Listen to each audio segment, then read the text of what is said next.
Hello दोस्तों, मैं सचिन जोशी। स्वागत है आपका हेल्थ इंश्योरेंस अवेयरनेस सीरीज के पार्ट 2 में।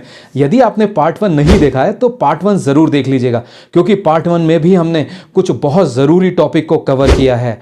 अगर आपको हेल्थ इंश्योरेंस के बारे में अपनी जानकारी को और बढ़ाना है तो हमारी हेल्थ इंश्योरेंस अवेयरनेस सीरीज का पार्ट 1, पार्ट 2 और आने वाले पार्ट ज़रूर देख लीजिएगा, जिससे आपके सारे डाउट कंप्लीट हो जाएंगे और आपको कहीं और जाने की ज़रूरत ही नहीं पड़ेगी।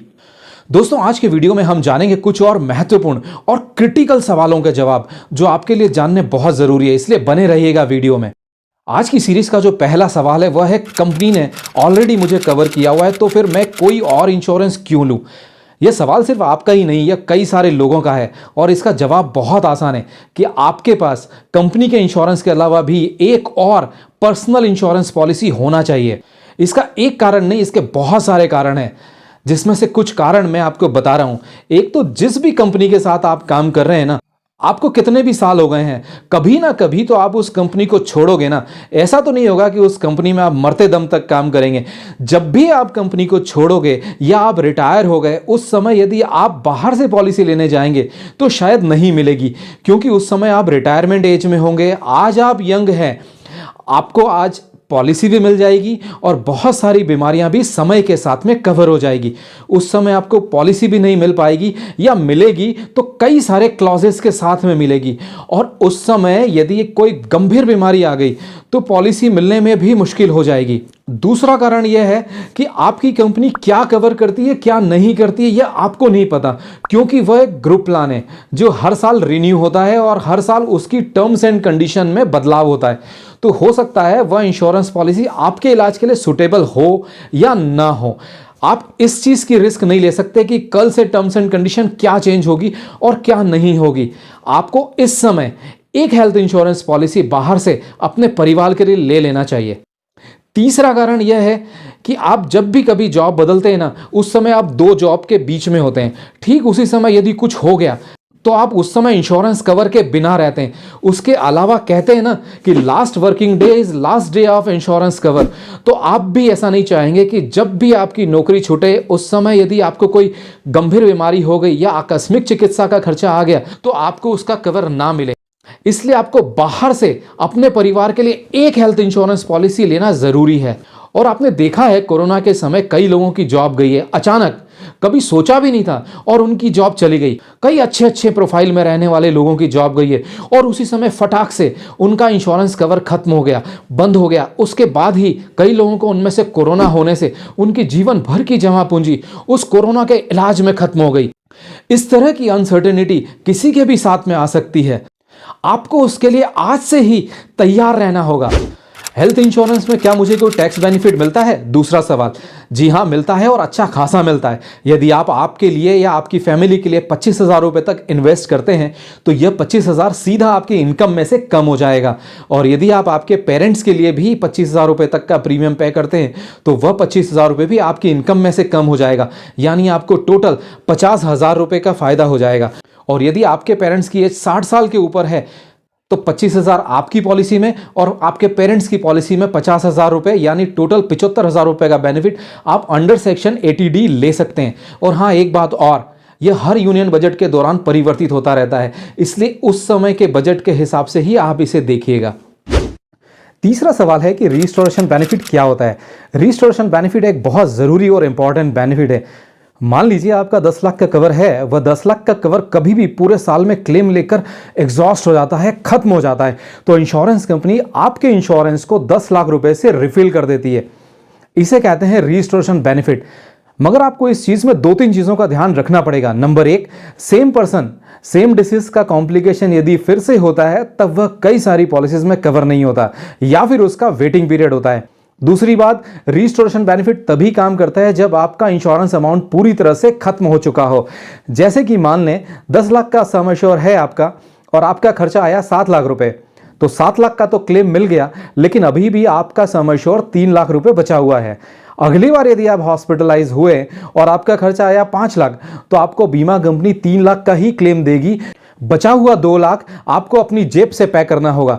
लेकिन जैसे ही अब आपका सम एश्योर पूरा खत्म हो गया, जैसे ही वह जीरो हो गया, उसके बाद अगले क्लेम के लिए पूरा 10 लाख उस पॉलिसी में रीस्टोर हो जाएगा। बहुत अच्छा बेनिफिट है और आजकल ज्यादातर कंपनियां इस बेनिफिट को कवर कर रही है और कुछ कंपनियों ने तो इसे पार्शियल क्लेम पर भी लागू कर दिया, यानी वे कंपनियां पूरा समय और एग्जॉस्ट होने का इंतजार नहीं कर रही। यदि आपका पार्शियल क्लेम भी आ गया तो भी कंपनी रीस्टोरेशन को लागू कर देती है। आप देखिए जरूर आपकी कंपनी इस बेनिफिट को कवर कर रही है या नहीं कर रही है। आज की सीरीज का जो आखिरी क्वेश्चन है वह है टॉपअप क्या होता है। तो टॉपअप ये होता है कि जब भी आप कोई हेल्थ इंश्योरेंस पॉलिसी लेते हैं तो उसके साथ या तो आप टॉपअप पॉलिसी या सुपर टॉपअप पॉलिसी ले सकते हैं और यहां सलाह यह दी जाती है कि आप हमेशा सुपर टॉपअप पॉलिसी ही लें। आखिरकार सुपर टॉपअप ही क्यों, टॉपअप क्यों नहीं? इसे हम समझते हैं कि सुपर टॉपअप हमेशा पर एनम के बेस पर काम करता है और टॉपअप पॉलिसी पर क्लेम के बेस पर काम करती है। आपको यह तो पता ही है ना कि टॉपअप या सुपर टॉपअप आपके बेस के खत्म हो जाने के बाद ही मिलता है। तो ठीक है, तो टॉपअप पॉलिसी में आपको हर क्लेम में आपके बेस को पहले खत्म करना होगा, उसके बाद ही टॉपअप पॉलिसी में से क्लेम मिलेगा। अगर आप साल भर में 5 या 6 बार हॉस्पिटलाइज होते हैं तो आपको हर बार यानी 6 के 6 बार आपको अपने बेस को पहले खत्म करना होगा, यानी अपनी जेब से या कंपनी से पे करना होगा, उसके बाद टॉपअप पॉलिसी एक्टिवेट होगी। मान लीजिए आपका बेस 5 लाख रुपए का है, उसके ऊपर आपने सुपर टॉपअप पॉलिसी ली है, तो जब तक आपके क्लेम में 5 लाख रुपए पे नहीं कर देते टॉपअप पॉलिसी एक्टिवेट नहीं होगी। मान लीजिए आपका बेस 5 लाख रुपए 2-3 बार क्लेम करके या एक ही बार क्लेम करके पूरा खत्म हो चुका है, उसके बाद अगर आप हॉस्पिटलाइज होते हैं तो भी आपको पहले 5 लाख रुपए आपको अपनी तरफ से पे करना होगा, नहीं तो टॉपअप पॉलिसी एक्टिवेट नहीं होगी। बल्कि सुपर टॉपअप पॉलिसी में क्या होता है कि आप उस पूरे साल में एक बार या टुकड़ों में आपका बेस एग्जॉस्ट कर चुके हैं, वैसे ही सुपर टॉपअप एक्टिवेट हो जाएगा। मान लीजिए आप पहली बार एडमिट हुए हैं और आपका 5 लाख रुपए का खर्चा आ गया, वह आपने आपकी बेस पॉलिसी में से पे कर दिया, तो अगला क्लेम जो भी आएगा वह सुपर टॉपअप पॉलिसी में से ही आएगा। तो मैं उम्मीद करता हूं कि सुपर टॉपअप पॉलिसी और टॉपअप के बीच का डिफरेंस आप समझ गए होंगे। इसलिए जब भी आप टॉपअप पॉलिसी लेने की सोचें, आप हमेशा सुपर टॉपअप पॉलिसी ही लें, क्योंकि टॉपअप पॉलिसी लेने से कोई फायदा नहीं है। दूसरी चीज यह है कि जब भी आप सुपर टॉपअप पॉलिसी लें, वह उसी कंपनी से लें जिसमें आपकी बेस पॉलिसी ली हुई है।